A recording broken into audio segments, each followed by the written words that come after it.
Welcome back to ICFM soldiers. இன்றைக்கி நம்ம சேனலில் என்ன பார்க்க போகிறோம் அப்படின்னு பார்த்தீங்கன்னா, டிடி வந்து ஸ்டாஃப் வெர்சஸ் ஸ்டூடெண்ட்ஸ் அது வந்து எப்படி நாங்கள் ப்ளே பண்ண போகிறோம், எவ்வளோ பவர்ஃபுல்லாக ப்ளே பண்ண போகிறோம், எங்கள் ஸ்டூடெண்ட்ஸை நாங்கள் எப்படி வந்து ஃபேஸ் பண்ண போகிறோம், அவங்க வந்து ஜோனலிஸ்ட்க்கு ரெடி ஆகிட்டு இருக்காங்க. ஸோ அவங்கள எப்படி டார்கெட் பண்ணி அவங்கள எப்படி ஜெயிக்கலாம் அப்படின்ற ஒரு ஃபுல் மைண்ட் செட்டில் நாங்கள் ரெடி ஆகிருக்கோம்.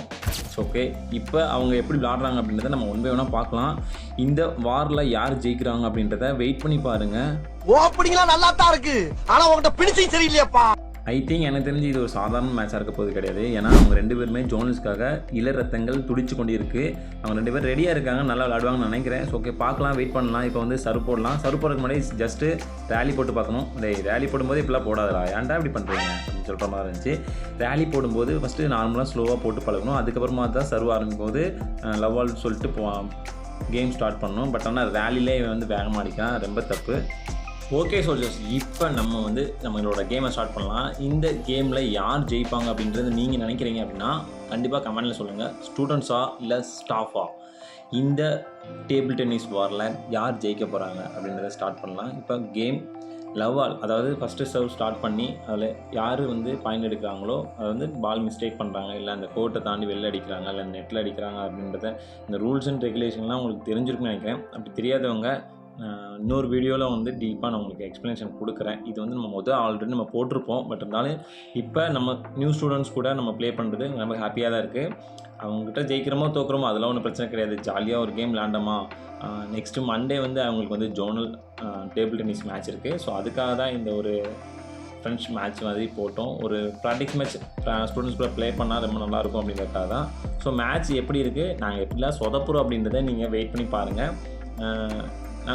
நல்லா தான் ப்ளே பண்ணாங்க. அவங்க எப்படி ப்ளே பண்ணுறாங்க, அவங்களோட பால் ஸ்விங்கு அதெல்லாம் எப்படி இருக்குது அப்படின்றத நீங்கள் நோட் பண்ணி பாருங்கள்.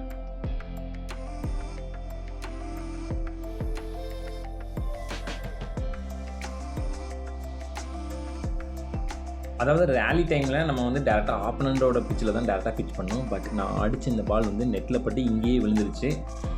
எனக்கு அவங்களுக்கு ஒரு பாயிண்ட்டு. இப்போ மித்துன் போடுற இந்த சர்வை பாருங்கள், அவனோட பால் ஸ்விங் ஆகி எப்படி ஆப்பனன்ட் கோர்ட்டுக்கு போகுது. அவர் வந்து அதை ஃபேஸ் பண்ணும்போது அது பால் ஸ்விங் ஆகிறதுனால நம்மளால் ஈஸியாக அதை எடுக்க முடியாது. ஸோ நெட்டில் பட்டு கீழே தான் ட்ராப் ஆகுது.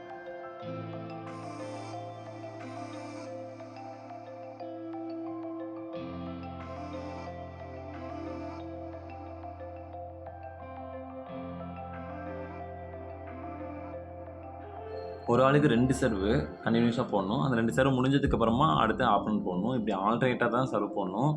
இந்த மேட்ச் ஆடிட்டு இருக்கும்போது எங்களோட மைண்ட் செட்டு, ஐயோ என்னடா இப்படி வந்து ஸ்கோர் வந்து ஒன் சைடாகவே போயிட்டுருக்கே, நம்ம எப்படா எடுக்கலாம் அப்படின்ற மைண்ட் செட்டில் இருந்தோம். பட் ஆனாலும் ஃபைட் பண்ணி தான் நாங்கள் ப்ளே பண்ணோம். ஏன்னா பசங்க வந்து நல்லா ஸ்பின் பண்ணி பால் போடுறாங்க. நம்ம எவ்வளோ தான் சர்வ் போட்டாலும் அந்த பால் வந்து ஈஸியாக அவங்க எடுத்து ரொட்டேட் பண்ணிடுறாங்க. ஸோ நம்ம ட்ரா பண்ணுறது, நம்ம ஸ்மாஷ் அடிக்கிறது வந்து அவங்களுக்கு ரொம்ப ஈஸியாக இருக்குது. பட் மேட்ச்சில் அவங்களோட ஆப்பனண்ட் எப்படி இருக்காங்க, அவங்க எப்படி ஃபேஸ் பண்ண போகிறாங்க அப்படின்றத நம்ம மண்டே வெயிட் பண்ணி தான் பார்க்கணும்.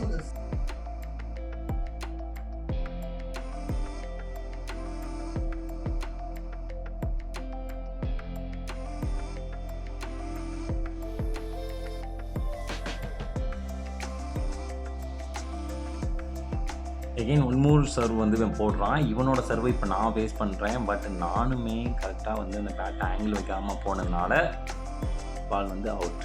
So point opponent. இப்படிலாம் மிஸ்டேக் சம்டைம்ஸ் நடக்கும். ஏன்னா நம்ம ப்ரொஃபஷ்னலாக டிடி வந்து விளையாடுறது கிடையாது. நம்மளோட ப்ரொஃபஷனல் என்னென்னு உங்களுக்கு எல்லாருக்குமே நல்லா தெரியும். நம்ம வந்து ஒரு அத்லெட் 400 மீட்டர் ஹட்லர் அப்படின்னு சொல்லிட்டு இருக்கோம்.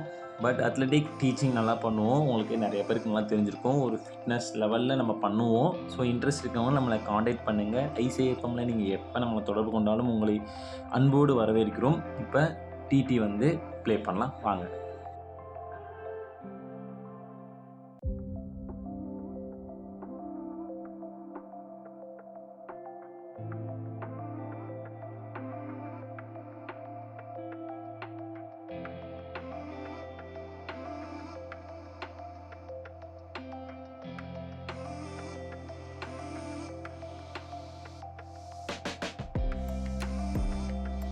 சோல்ஜர்ஸ், நானும் சர்வ் போடுவேன்ல, அதையும் நீங்கள் பார்க்கணும்ல. ஓகே, நான் எப்படி சர்வ் போடுறேன், இது ஓகேவா கரெக்டாக அப்படின்றத பார்த்து சொல்லுங்கள் பார்க்கலாம்.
கடைசியாக எங்களோட பரிதாப நிலையை நீங்கள் பார்த்துருப்பீங்க. நாங்கள் எப்படிலாம் விளாண்டோம், நாங்கள் எவ்வளோ கஷ்டப்பட்டு ஜாலியாக விளாண்டோம் அப்படின்றத. இப்படி தான் வந்து கேம் இருக்கும்.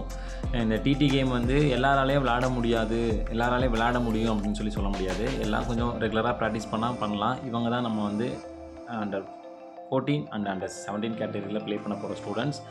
கம்மிங் மண்டே பார்க்கலாம் அவங்களோட பெர்ஃபார்மன்ஸ் எப்படி இருக்குது அப்படின்றத வெயிட் பண்ணி செக் பண்ணுவோம். ஜெயிச்சா நல்லது, ஜெயிக்கணும். அவ்வளோதான்.